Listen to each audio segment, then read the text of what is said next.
हमारी संस्कृति, हमारे संस्कार सदा रहे हमारे साथ। भारत की पुरातन गाथाएं और महान संतों की वाणी। सब्सक्राइब करें तिलक कथाएं। प्रार्थना की खुशबू, साइकिल प्योर अगरबत्ती। पेट में भड़कने वाली भूख यज्ञ की अग्नि के समान होती है। उसमें जब भोजन की आहुति दी जाती है तब भोजन खिलाने वाले को यज्ञ करने का पुण्य प्राप्त होता है।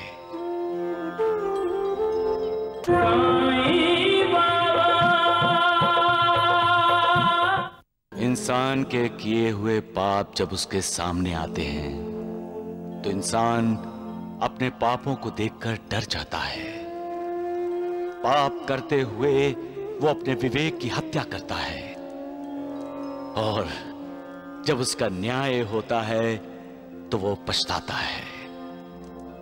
हैरानी की बात तो यह है कि वो खुद सब जानता है कि पाप और पुण्य में क्या फर्क है,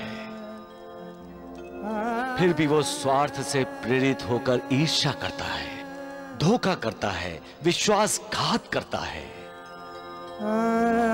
उस वक्त वो ये भूल जाता है कि मालिक सब देख रहा है, वो सब जानता है,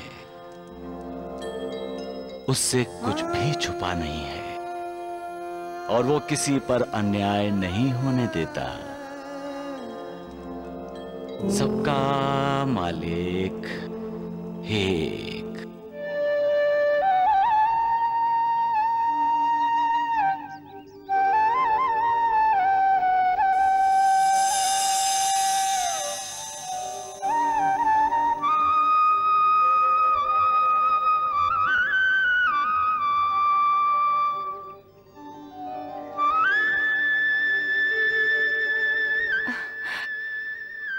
आप बांसुरी बहुत अच्छी बजाते हैं। सुंदर, अति सुंदर। सभी आश्रमवासी तुमसे कितने खुश हैं। आज मैं तुम्हारे साथ ही खाना खाऊंगी।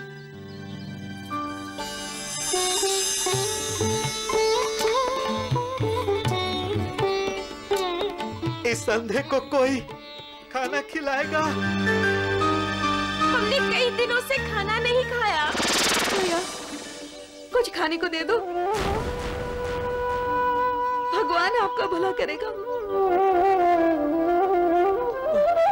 हमें बहुत भूख लगी है।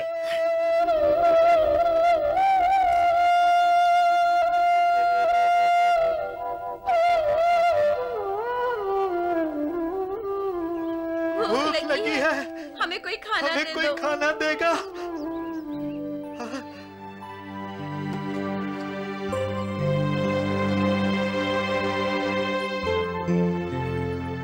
पेट में भड़कने वाली भूख यज्ञ की अग्नि के समान होती है। उसमें जब भोजन की आहुति दी जाती है तब भोजन खिलाने वाले को यज्ञ करने का पुण्य प्राप्त होता है। जो भूखे को खाना खिलाता है वो मुझे ही खाना खिलाता है। मैं हर प्राणी मात्र में समाया हुआ हूं। जो हर प्राणी में मेरे दर्शन करता है वो मुझे प्रिय है।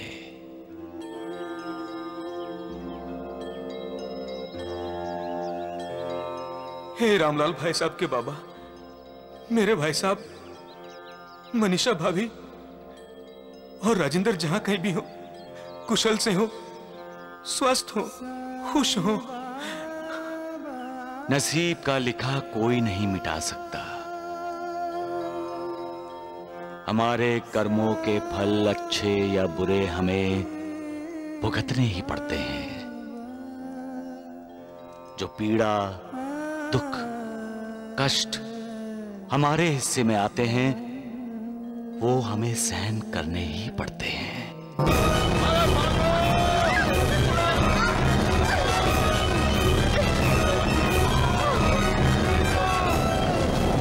ये तूफान तो बढ़ते ही जा रहा है। हमें जितनी जल्दी हो सके हमें यहाँ से निकलना चाहिए। मैं कोशिश कर रहा हूँ मनीषा, और मुझे लगता है मैं इससे आगे नहीं चल पाऊंगा। आप चल सकते हैं। राजेंद्र! मनीषा, पिताजी! कहाँ हो तुम? मनीषा! आप रुकिए, मैं आती हूँ। मनीषा! राजेंद्र के पिताजी! मनीषा! रुकिए! बेटा!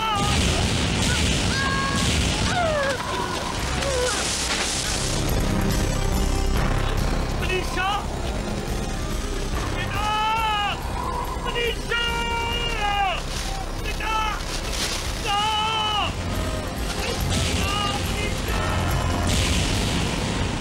अपने आप को बुद्धिमान, शक्तिमान समझने वाले इंसान को ऐसा तूफान संकेत देता है कि अपने अहंकार को त्याग दो और मालिक के चरणों में शरण ले लो। फिर बड़े से बड़े तूफान से, माया मोह से भरे इस भवसागर से भी पार हो जाओगे। सबका मालिक एक।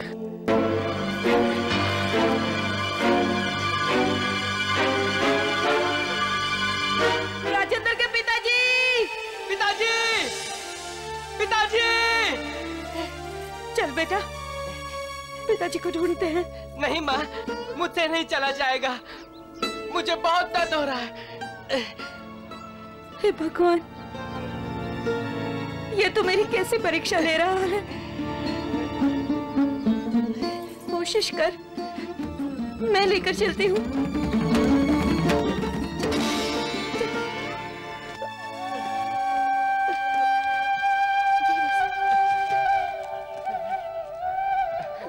माँ, अब मुझसे नहीं चला जाएगा। बस थोड़ी दूर और। हाँ, आराम से, जरा संभल कर। भैया, मेरे पति तूफान में हमसे बिछड़ गए हैं।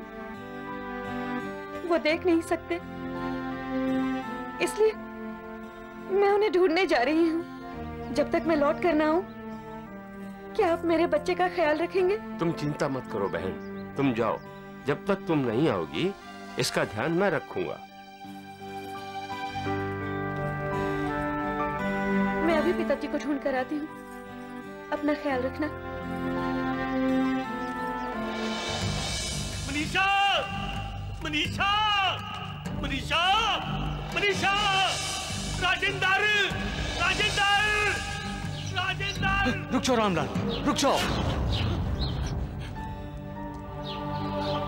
कौन? किसने रोका मुझे?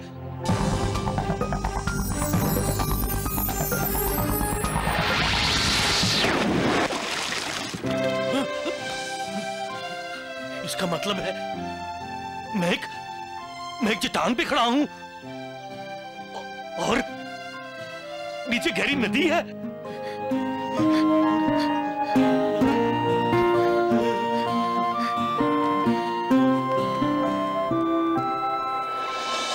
बाबा, ये तुमने मेरी क्या हालत बना दी है बाबा।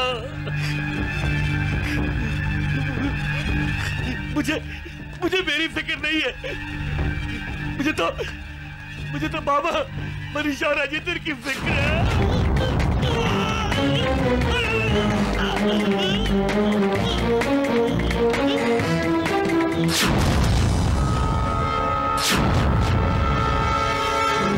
जो गिरता है उसे सहारा देकर संभाला जा सकता है, लेकिन जो अपनी और दूसरों की नजरों से गिर जाता है उसे कोई नहीं संभाल सकता। नजरों से गिरना मतलब दूसरों का विश्वास खो बैठना, आदर खो बैठना और अपना खुद का विश्वास डगमगा जाना। और गिर कर उठने का मतलब है फिर से आदर सम्मान पा लेना, अपने लिए फिर से लोगों के दिल में अपना विश्वास पैदा कर लेना और खुद का आत्मविश्वास भी बुलंद हो जाना। बात मामूली नहीं है, क्योंकि ये भी एक तपस्या है। जो झूठ से दोस्ती करते हैं वो अक्सर लोगों की नजरों से गिरते हैं, और जो सच का साथ नहीं छोड़ते उन पर लोगों का अटूट विश्वास होता है। जहां सच है वहां विश्वास है, सफलता है, दिव्यता है और स्वर्ग भी है, क्योंकि वही मालिक है। ऐसे लोग गिरकर भी उठते हैं क्योंकि मालिक उनका साथ देता है।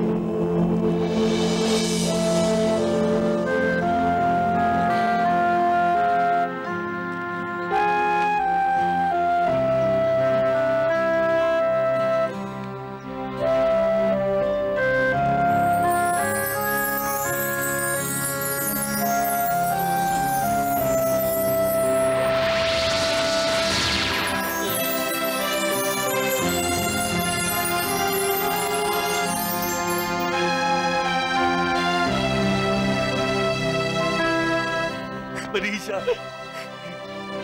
लगता है अब हम कभी नहीं मिल पाएंगे मनीषा। मैं तुमसे बहुत दूर जा चुका हूं मनीषा। हे बाबा,